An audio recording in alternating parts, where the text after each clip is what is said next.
California. Este territorio se encuentra tan lejos de la Ciudad de México que a su gente la llamaban los de la otra costa.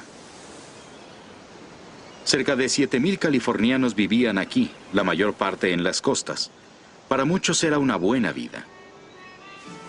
Las bahías de California se habían convertido en dinámico puerto de entrada para barcos mercantes de muchas nacionalidades. Las pieles de bovino de la región eran tan populares que la gente las conocía como billetes de California. Entre los rancheros más beneficiados de la pujante economía se encontraba Mariano Guadalupe Vallejo. Su vasta hacienda cubría unas 50,000 hectáreas en el Valle de Sonoma, al norte de la bahía de San Francisco.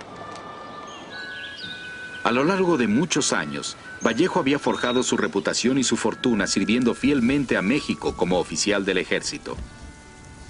Pero igual que otros californianos, Vallejo sentía resentimiento por el abandono en que México mantenía a la región. El gobierno de México no tenía ni un solo caballo, ni rifle, cañón o soldado en estas tierras remotas. Durante mucho tiempo no había siquiera un soldado en la guarnición que recibiera más alimento y vestido que el que yo les daba.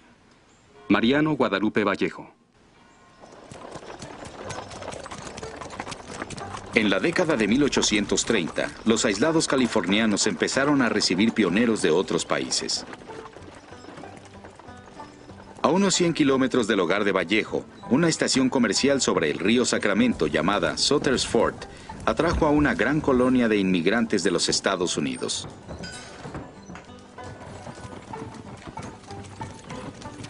Año con año, más y más carretas atravesaban la cordillera. La marea de gente se elevaba, en parte por las hazañas de un hombre llamado el Descubridor de Veredas. El capitán John Charles Fremont era arrogante y temerario, pero también era uno de los exploradores más famosos de su tiempo. Debía su reputación a la pluma de su esposa Jessie, una talentosa escritora que editaba sus bitácoras en libros que inspiraron a miles. Nuestros vecinos consiguieron la historia escrita por Fremont de California y Oregón. Le trajeron el libro a mi esposo para que lo leyera y él también se emocionó con la idea. Yo le dije, no vayamos para allá. Nuestros vecinos, algunos de ellos ancianos, tenían familias numerosas, pero eso no hacía la menor diferencia. Vendimos la casa y todo lo que no pudimos llevar o vender, lo regalamos. Y así nos unimos a los demás para viajar a California. Mary Annie Jones.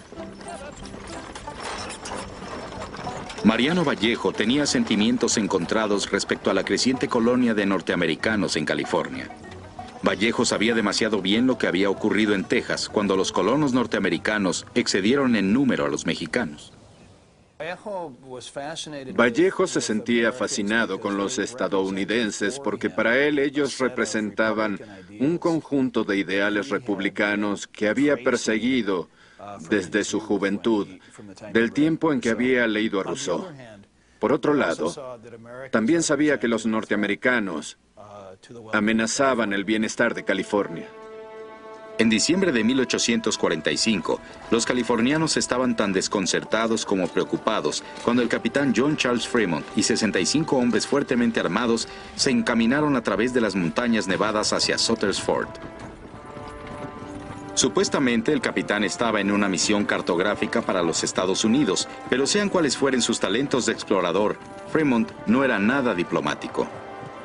En una disputa con las autoridades locales, el impetuoso capitán plantó una bandera estadounidense en la cima de una montaña, donde todos podían verla. Los californianos se pusieron furiosos y Fremont solo pudo evitar una pelea dirigiéndose al norte hacia Oregón. De todos modos, el incidente puso de manifiesto una verdad patente. Su provincia estaba lista para ser tomada por asalto. México no podía protegerlos. Algunos hablaron de independencia, otros de aliarse a Gran Bretaña o a Francia. Mariano Vallejo opinaba que la mejor opción para California era una alianza con los Estados Unidos. Depender por más tiempo de México para que nos gobierne y nos proteja sería absurdo. ¿Por qué razón habría que temer el incorporarnos a la nación más feliz y más libre del mundo? ¿Una nación destinada muy pronto a ser también la más pudiente? La favorable opinión que Vallejo tenía de los estadounidenses muy pronto sería puesta a prueba. 3 meses después de plantar su bandera en las montañas, el capitán John Fremont cabalgó de regreso a Sutter's Fort. Para ese momento, los pioneros norteamericanos de la región estaban ansiosos y enojados, seguros de que se les obligaría a abandonar California. Nadie sabe, por cierto, si Fremont tenía órdenes o actuaba por su propia cuenta, pero el capitán sugirió un plan. Si los pioneros tomaban prisioneros a unos cuantos californianos influyentes, probablemente desatarían una serie de eventos que terminarían por poner a California bajo control de Estados Unidos. Al amanecer del 14 de junio de 1846, el sueño de Mariano Vallejo fue interrumpido por una banda de pioneros estadounidenses que golpeaban su portón. Uno de ellos describió más tarde a sus compañeros. Casi todo el grupo vestía camisas de piel para cazar. Muchos estaban bastante grasientos. Su aspecto era tan burdo como uno podría imaginar. Cualquiera se hubiera sentido mal de caer en sus manos. Vistiendo su uniforme militar, Vallejo se enfrentó al grupo. ¿A qué felices circunstancias debo atribuir la visita de tantos personajes exaltados?, dicen que preguntó Vallejo.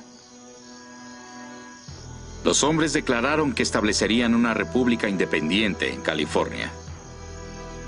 Arrestaron al general Vallejo y lo obligaron a firmar una capitulación oficial. Después, los estadounidenses se abrieron paso a la cava de Vallejo. Muy pronto se estaban gritando entre ellos, sumidos en un beodo debate sobre la redacción de su declaración de independencia. «Hoy hay que elegir lo que seremos», dijo uno de ellos.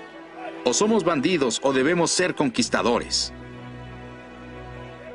Horas después, esa misma mañana, los rebeldes izaron un pabellón rudimentario que ostentaba un rústico oso gris.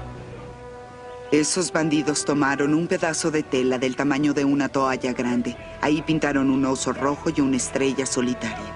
Una banda malagradecida de cuatreros, tramperos y desertores de la Marina. Rosalía Vallejo Liz. Mariano Vallejo y su hermano Salvador fueron llevados a Sutter's Fort con una escolta armada. Vallejo tenía la esperanza de que Fremont los liberaría. En lugar de eso, el capitán ordenó mantenerlos prisioneros. Salvador Vallejo recordaba aquel día como uno de humillación y traición. Mi corazón estaba destrozado por mi hermano. Cuando la luz del día me permitió verlo, tirado en el suelo húmedo, sin cobijas o siquiera una almohada sobre la que pudiera descansar la cabeza, maldije el día en que nuestra casa brindó hospitalidad a una raza tan sorda a las voces de gratitud, tan ajena a la buena crianza. Navegando por las aguas de la costa de California, el comodoro estadounidense John D. Sloat se internó cauteloso en la bahía de Monterrey. En caso de una declaración de guerra, sus órdenes eran ocupar los puertos californianos y, de ser posible, lograr una anexión pacífica del territorio. Pero cuando le avisaron que Fremont y los abanderados del oso habían iniciado una rebelión, Sloat supo que era momento de actuar. Doña María de las Angustias de la Guerra recordaba claramente aquel día. Por la mañana, los preparativos eran evidentes. Muchos navíos armados llenos de hombres llegaron a puerto y tomaron posesión sin interferencia alguna. No había guardias, y creo que el único oficial mexicano presente era el viejo capitán Mariano Silva.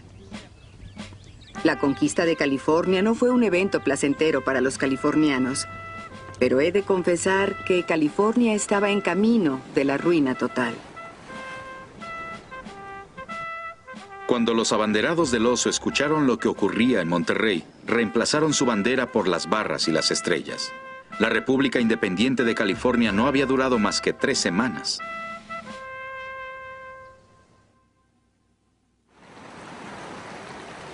Cinco meses más tarde, en diciembre de 1846, los exhaustos soldados de Stephen Kearny finalmente llegaron a San Diego. La travesía de casi 3.000 kilómetros a través del continente los había llevado a la guerra encarnizada. Los californianos habían organizado una defensa contra la ocupación estadounidense. A solo 70 kilómetros de la costa, cerca del pueblo de San Pascual, las tropas de Kearny sufrieron muchas bajas en un enfrentamiento con los hábiles lanceros californianos.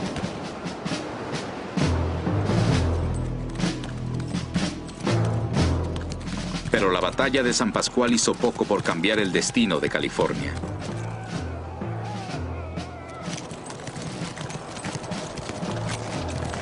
A fines de diciembre, las tropas de Estados Unidos avanzaron sobre Los Ángeles. En San Gabriel y luego en La Mesa, los valientes californianos pelearon ferozmente, pero sin gloria. Este fue el último esfuerzo que los hijos de las Californias hicieron a favor de la libertad e independencia de la patria, cuya defensa siempre les hará honor. Guillermo Prieto. Para cuando Mariano Vallejo supo de la caída de Los Ángeles, ya estaba de regreso en Sonoma, recuperándose de sus 6 semanas de cautiverio en Sutter's Fort. Abandoné Sutter's Fort medio muerto y llegué aquí casi sin vida. Pero ahora me encuentro mucho mejor. He pagado caro el cambio político en mi persona y en mi espíritu, al igual que en mis propiedades. Todo está perdido y la única esperanza de recuperarlo reside en trabajar una vez más. Pese a estar tan desilusionado de los Estados Unidos como de México, Mariano Vallejo tuvo que elegir una vez más. En la plaza que había frente a su casa, cuidadosamente dobló su uniforme mexicano y lo quemó.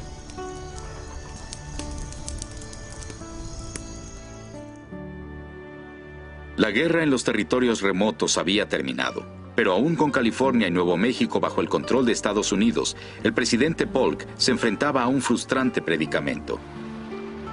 Ya tenía los territorios que quería para los Estados Unidos, pero no podría quedárselos a menos que México capitulara. Y México no estaba dispuesto a hacerlo. Pero la invasión estadounidense a México se llevaría a cabo en varios frentes. Desde Santa Fe, el coronel Alexander Doniphan conduciría 900 voluntarios del Missouri hacia Chihuahua. El general E. Wool marcharía hacia el sur desde San Antonio. Y el general Zachary Taylor prepararía su ejército para una ofensiva masiva aquí, en el Río Bravo.